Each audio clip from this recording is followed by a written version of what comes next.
Hello, hello, everybody. If you are seeing this part of the video, I just clicked live on my live video, so you are probably watching the replay. So welcome. I'm going to give this just a second to let people join us live. When you get here, let me know you're here and where you're watching from. And also let me know if you can hear me okay, because I know I had some audio things last week, so I'm trying earbuds this week as my microphone. So let me know if you can hear everything okay. I think you should be able to, but let me know. But welcome, welcome. Oh, my mom is here. Mom, can you hear me okay? I'm sure she would have said no if she couldn't hear me and saw my mouth moving. She would have let me know. Okay, well, welcome everybody. I'm going to go ahead and move forward. Welcome to my Tuesday Night Live. My name is Melissa from stampwithmelissa.com. And she can hear me good. Awesome. Thanks, Mom. I am streaming live to both Facebook and YouTube. So you might see me talk to some people or answer comments that you don't see on your screen, and they just might be on a different platform. Hi, Joanne. Hi, Cher. Thank you for joining. So they might be watching elsewhere. So don't worry, I'm not talking to like a ghost. Speaking of ghosts, tonight we're going to make a super fun and spooky Halloween card. And so I had to dress for the occasion. Oops, here, I have to go this way. It's mirrored on my end. Can you see this way? Oh my gosh. Can you see my sweatshirt? It says spooky season. Now, okay, I'll say I won't start decorating for Halloween until October 1st, but I have to. Oh, Cher says it sounds good. Awesome. So glad to hear that. I won't start decorating till October 1st, but I had to break out the Halloween sweatshirt because we're making a Halloween card. So it just makes sense, right? Hi, Anne. Thanks for joining. All right, enough blabbing on my end. I'm going to flip this down and we're going to go ahead and get started. Here we go. So you can see everything all right. Okay, so we're going to make this beautiful and fun card today. And you can see there's no stamping. We're going to make a card with no stamping, but don't worry. We've got some stamping on the inside. I just think it's kind of interesting sometimes when it's like, oh, that's right. I didn't use any of the stamps. So I had to add one in on the inside, but we're going to be using two sets today. So we're going to use this Sparkle of the Season bundle, and we're using this Happy Halloween stamp. That's the only stamp we're using, but this is where it comes from. And then we're also going to use, look at this die set. Isn't it wonderful? We're going to use this broom, pumpkin, and the bat. So super fun card with those. I love this bundle, and I think this is going to be my October club. It's going to be all about this bundle. So stay tuned for that. And then we're going to use this Inspired Thoughts. We're going to use just the dies. So we're going to use this beautiful tree image here. And I die cut it with black cardstock to create kind of like that silhouette, fun, spooky look. So I'm going to move these to the side. We're going to go ahead and get started. So I'm going to stand my card up so I can look at it as we go and bring in all my supplies. So I've already die cut everything. So this will actually probably be a pretty quick video tonight. But we've got the trees here. We've got all of our other little pieces that I'm just going to scooch over. And then we have this piece of basic white, which is for the inside, a basic black card base, a piece of basic black to matte, and this piece of basic white, which we are going to do all of our blending on. So pretty soon it's not going to look white anymore. It's going to transform into our scene here. So, and then I don't know if you can tell here, but I did matte. I think you can kind of see that if I hold it like this. I did matte the basic white piece onto a piece of basic black. I just think it makes it look a little more polished and a little more finished, and I really like that style, and so that's what we're going to do tonight. So why don't we go ahead and jump right in. And I lost one of my stars off of my card. I'll have to watch the video replay and see this star came off. So I just put it back on, but I'll have to watch the video and see if I can watch it fall off. All right, so I'm gonna go ahead and grab a very messy scrap piece of paper to do our blending on. And we're gonna go ahead and get started with that because it's so much fun. So I am going to start with our pumpkin pie color. And I really like this orange, and I think it has the most wonderful name, Pumpkin Pie. That's so Halloweenish. And then I'm using a blending brush. Now these are Stampin' Ups. They're fairly new. I think they came out in our January through June catalog. So they've been around for about 9 months now. They're amazing. I love them so much. And I actually use like general color families. So this one I use for all of my oranges. Okay, so I don't have one just for pumpkin pie, but this one is for all my oranges. And I just went ahead and kind of put that in my ink pad there. And we're going to go ahead and I'm going to start off the grid paper. And we're just going to blend right onto our basic white piece here. And so you can kind of see right here, it's a little bit harsher. And that's why I start off first, because I don't want those harsh lines to show up on my paper, on my finished card. So I'm going to go over it a couple of times and press pretty hard because I want it to be really dark. So the blending brushes are really nice because you can make them darker or lighter, whatever you want. And yeah, okay, so I'm also going to kind of go up in the middle because I don't want it to be straight across lines. So that's what we're going to do here. And let's see, what else do I want to say to you while we get into blending? If you are watching and you are not commenting, you might want to change your mind and leave me a comment because first of all, I love to see them. And second of all, as you comment, you will be entered into the chance to win tonight's card, which is super awesome. I post the winner on my Facebook page after the live ends, and I just mailed out the card out to that person. So it's super fun way for me to connect with you guys, and I love sending cards, so it's kind of like a win-win for both of us. All right, now I'm going to move on to Gorgeous Grape, and you're going to see this is going to be really fun. So I have my purple blending brush here, and I'm going to go ahead and swirl that around again, and then we're going to go and create a line with the purple, and you can see I'm going right over that orange as well because I want the two colors to kind of blend in together. I don't want them to look like they're not friends, right? If that makes sense. And we're just going to keep going over it. All right, while we do this, tell me how your weekends were. I know it's already Tuesday. Hi, Alicia. Thanks for joining. And hi, let's see. Do I have to clean the blending brushes? I do clean my blending brushes, and I'll show you how I do that in just a second. Yes, Joanne, these tree dyes are super cool, and I have neglected them. They were one of my absolute favorite things from the annual catalog, and I purchased them right away, and I think I've only used them a couple of times. So as soon as I was like, oh, I want to make a Halloween card, I was like, oh, I better use those tree dyes because they're awesome. All right, so we're going to just keep putting some Gorgeous Grape on here.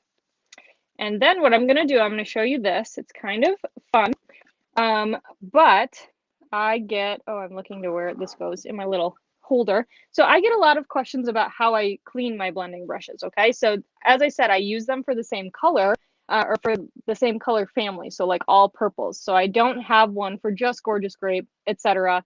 And if I did, I probably wouldn't clean them every time. But I don't have the storage for like 50 blending brushes. So what I do first is I just kind of rub it off on my scrap paper, and you can see it's actually not very dark here, but it's a little bit dark. So I actually use my chamois. Now my chamois is like pretty well loved. We'll go with that. It's well loved. So I'm actually going to take this and I'm just going to rub it in my chamois. I do know, I have heard from some people that they will actually run it under like running water. I have never tried that, so try at your own risk. But I don't think it would damage them at all, unless you like started yanking out the bristles or something. But you know, as long as you're gentle, I think it's good. So I actually just clean it with my chamois like that, and then we'll try it again. And you can see there's still some color there, but it's all right. I'm not too worried, especially because we're gonna do another purple, but it's darker. So that's another tip, is start with the lightest and then work your way up to the darker color, and that might help too. All right, so this is Rich Razzleberry, and I'm taking the same purple one, and we're going right in. Seriously, just right in. And then we're gonna just go ahead and blend this again, right over the top. And I know these two purples are like not similar at all. They definitely don't have the same hues, but they work together. They really do. Especially when you see I'm going to add in some basic gray in a second. But yeah, so tell me how your weekends went. I know it's Tuesday already, but I like to hear about your weekends. I had a very great weekend. My niece, who is 6, started soccer over the weekend, and that was really cute to watch. I don't think they kept score, although I will say I think her team won. They all have to play goalie because they're so young, and when my niece was goalie, the ball never once came to her side of the field. So she kind of lucked out because I think she was a little bit nervous about if she had to stop the ball. And she never even like came close to it while she was goalie. So it worked out for her. Okay, so that was all the purple. And I'm gonna wait.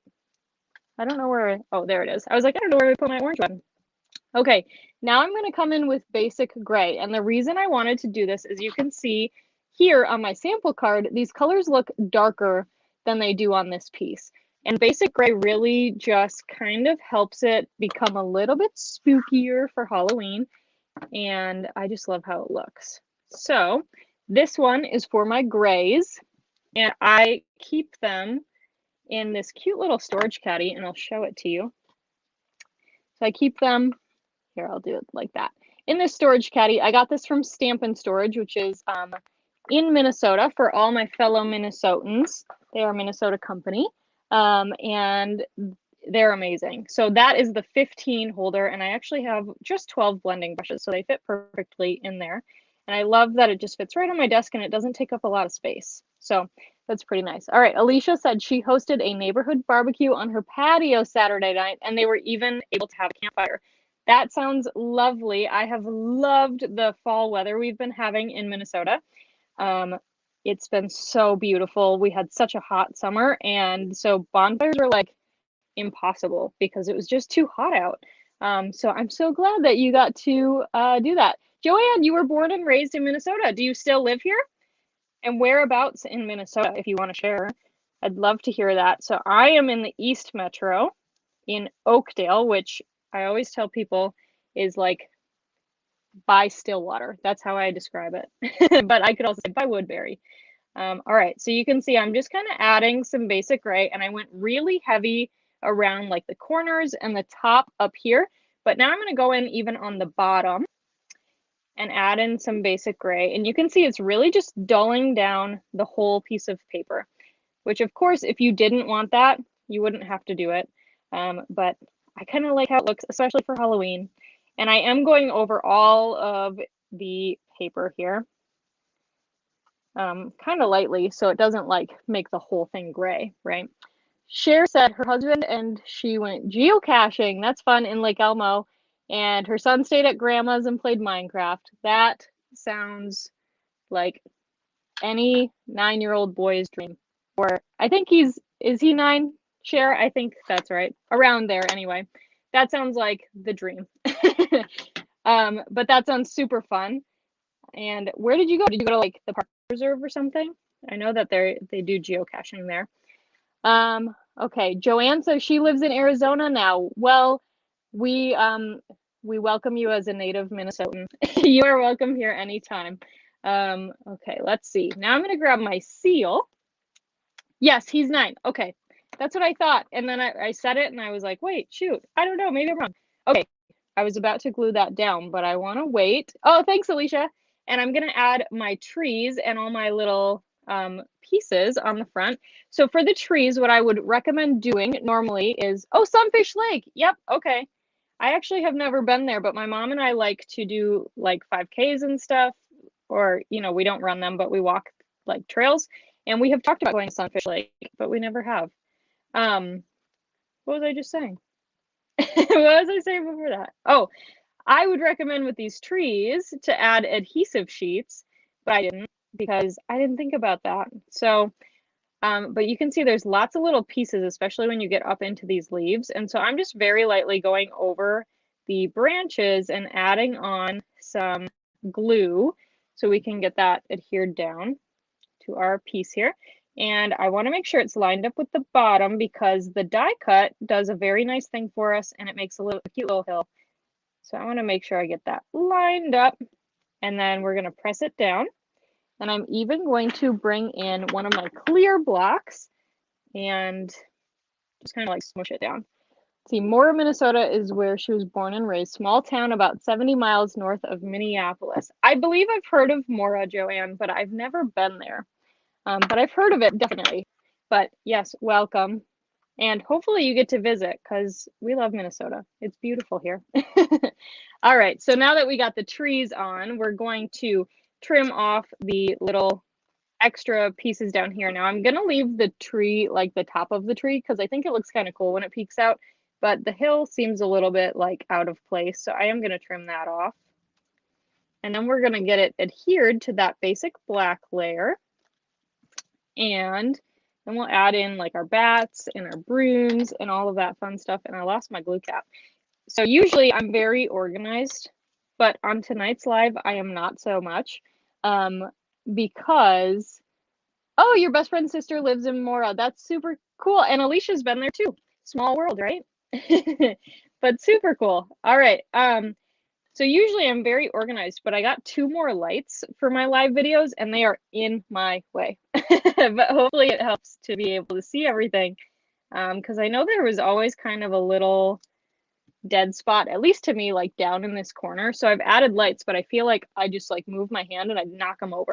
So they're throwing me off a little bit, but it's okay. It's all good, right? Okay, so now we're gonna add some seal to the back of our basic black piece. And then we'll get that on the card front. And I suppose I can move our gross and messy piece of grid paper out of here. And you can see here too, I'm going to give you a fun little tip. So my basic black cardstock, when it arrived to me, one of the whole corners was kind of damaged. It had been bent in transit, which is a bummer, but it's okay. It's still usable. So you can see that this corner up here is kind of bent. I'm going to make sure that's in the back of the card. Okay. So not a big deal. I just want it to be in the back, just so it's not like super in the way, but it's still usable, right? All right, so we've got that adhered on. So we're gonna go ahead and close this and we'll burnish that with the bone folder. And then we're gonna add all of our fun little pieces. So again, we're gonna use some liquid glue, and with this broom, the like handle of it is so tiny. It's so tiny. So our fine tip glue would be really good, or again, I'd recommend adhesive sheets, but I'm just gonna put some glue on the bristles or whatever they're called on a broom. I would think bristles, right? I'm not gonna worry about the handle too much, but I do want it to look like it's leaning against the tree there. So we've got that stuck down. And then I'm gonna do one of our pumpkins. And we'll just add some glue on the back of the pumpkin. And I could use seal for this, but sometimes seal is really kind of difficult to get on small, tiny areas. So I like to use the liquid glue for that. You always burnish yours on the back because you get a shiny area from your bone folder. Yep, I used to get that a lot too, but now I kind of go more towards like this area. I guess I do still use this, but I kind of hold it at an angle, and I find that I don't get I don't know if you can even see how I'm holding it. It's like a very, very slight angle. But I find that I don't get that line anymore. So give that a try, share. Otherwise, yeah, I do it from the back a lot too. But I don't know. I always like to do it after though, because I always, or I have been guilty of holding it like upside down or something, putting this piece on upside down. So I like to just wait till I have something on the front that gives me direction.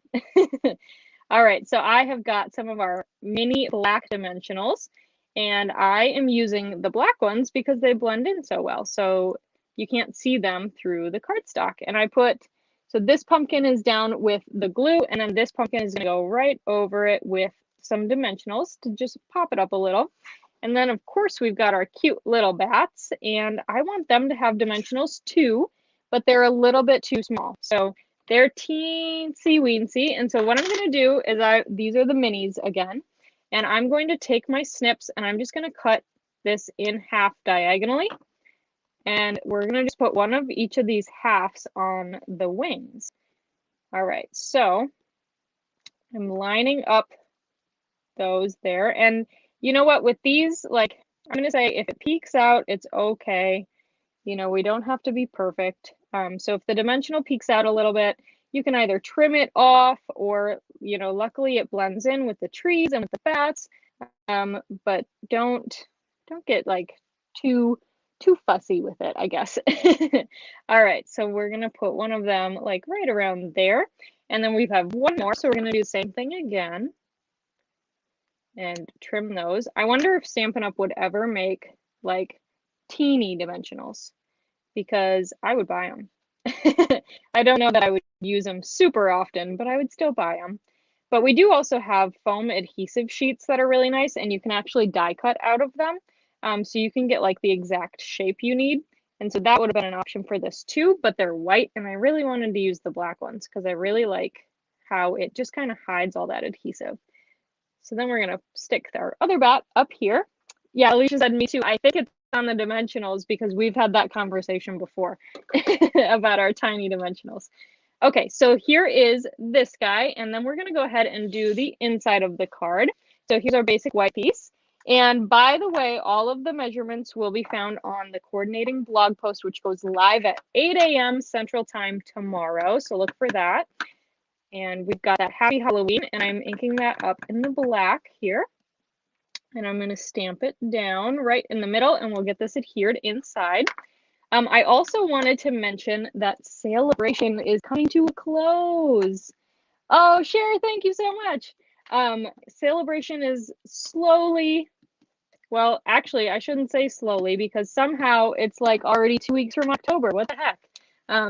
But it is ending soon. And so if there's anything in the Celebration brochure that you want to make sure you get your hands on, you might want to place an order soon because some of the things are while supplies last, and you know you don't want it to like get to the last minute and then you can't get what you want and all that stuff. You know what I mean? So just make sure you get anything you want now because after September 30th, it'll be gone, unfortunately. Oh, Alicia said she'll be casing the card. Thank you guys so much. All right, we're gonna add on some of our cute stars, some of our black cute stars, and then this card will be all done. So I'm gonna use one of the big ones here and then two of the smaller ones. And I'm just gonna kind of align them up with the tree. All right, and then one last thing I wanted to share is that if you are not usually someone who makes cards for Halloween, or you are somebody who makes cards for Halloween, but you want to take some of the design work out of it, I have an awesome club using the Frightfully Cute bundle. It is part of my monthly club this month, and that closes on the 20th, which is 1 week from yesterday. So if you wanted to sign up, it's super, super fun. You get $20 at least in product, and you get to make 6 projects. This month we've got 2 tree boxes and 4 cards. So it's 2 each of 3 designs. Yep, that's right. And yeah, it's super fun. So I hope you'll join me for that. The info can be found in the description. So it'll say like monthly club, and then my website link for that is club.stampwithmelissa.com. So thank you guys so much for watching. Here's the card. It is awesome. I love it. I love how spooky it is, but it's not too scary. Thank you all so much for the kind compliments and for watching. Stay tuned for my Facebook page in a little bit to see who won the nice card. I'll do that drawing in just a little bit here, and it'll be live soon. All right. Thank you so much for watching, and I'll catch you guys next time. Bye for now.